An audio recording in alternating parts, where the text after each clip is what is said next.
Assalamualaikum warahmatullahi wabarakatuh. Saya Desi Wulandari, kelas B2 2019. Saya akan sedikit menganalisis tentang film yang berjudul Keluarga Cemara yang dibintangi oleh Ringgo Agus Rahmat sebagai Abah, Nirina Jubir sebagai Emma, Tiara JKT48 sebagai Elis, dan Widuri Putri Sasono sebagai Ara. Kisah bermula dari sibuknya Abah dalam bekerja sehingga tidak bisa menyempatkan hadir dalam momen-momen penting keluarga, seperti saat putrinya tengah tampil pentas di sekolah dan ulang tahunnya di rumah. Dalam kesibukan tersebut, ternyata usaha yang dijalankan Abah gagal. Keuangan perusahaan defisit karena dana yang ada ternyata digunakan oleh mitra Abah, yaitu kakak iparnya, untuk investasi yang bermasalah. Sebagai akibatnya, seluruh keluarga Abah juga terkena dampaknya. Rumah dan hartanya disita oleh debt collector untuk membayar utang perusahaan. Abah bersama keluarga kemudian terpaksa pindah sementara ke rumah di desa terpencil di Jawa Barat. Rumah itu merupakan rumah masa kecilnya, sebuah warisan dari ayahnya. Abah juga terus berusaha untuk memenangkan gugatannya di pengadilan karena ia tidak merasa ikut bisnis kakak iparnya, tapi usahanya gagal karena ternyata tanpa disadari tanda tangannya terdapat di kontrak investasi yang dilakukan kakak iparnya. Abah kemudian terpaksa harus beradaptasi seadanya demi keutuhan rumah tangganya. Sangat membahagiakan, keluarganya ternyata mau menerima segala apa yang terjadi. Penerimaan itu membuat Abah kemudian bekerja sekeras mungkin dengan iklim di desa. Ia kemudian menjadi kuli bangunan. Emma membantunya dengan memproduksi dan menjual opak. Elis ikut menjual opak tersebut ke sekolahnya. Sekalipun demikian, beberapa masalah keluarga tetap timbul karena kemiskinan yang ada.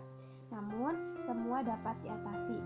Suatu ketika, Abah jatuh saat bekerja sebagai kuli bangunan. Kaki Abah sakit. Setelah sembuh, ia kemudian mencari pekerjaan baru menjadi drifter motor. Sebagai drifter motor, ekonomi Abah menjadi lebih baik. Emma juga kini hamil lagi. Namun, keinginan kembali ke kota tetap masih sangat besar, sehingga Abah ingin menjual rumah warisan yang ditempatinya. Lalu, Abah menandatangani akta jual beli setelah seorang peminat ingin membeli rumahnya datang. Ternyata, rencana Abah ditentang oleh anak-anaknya.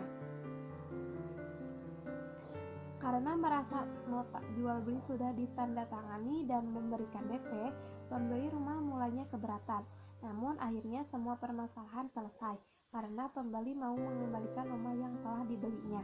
Di saat itu pula emak kemudian melahirkan dan mereka kemudian bahagia tinggal di desa.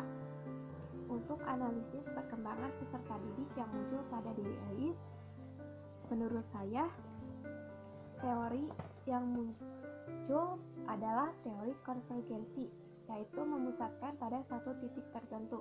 Teori ini penganjur utamanya yaitu William Stern, bahwa perkembangan jiwa anak lebih banyak ditentukan oleh faktor yang saling menopang, yakni faktor bakat dan faktor pengaruh lingkungan. Keduanya tidak dapat dipisahkan, bertemu dalam satu titik. Disinilah dapat dipahami bahwa kepribadian seorang anak akan terbentuk dengan baik apabila dibina oleh suatu pendidikan atau pengalaman yang baik pula, serta ditopang oleh bakat yang merupakan pembawaan lahir.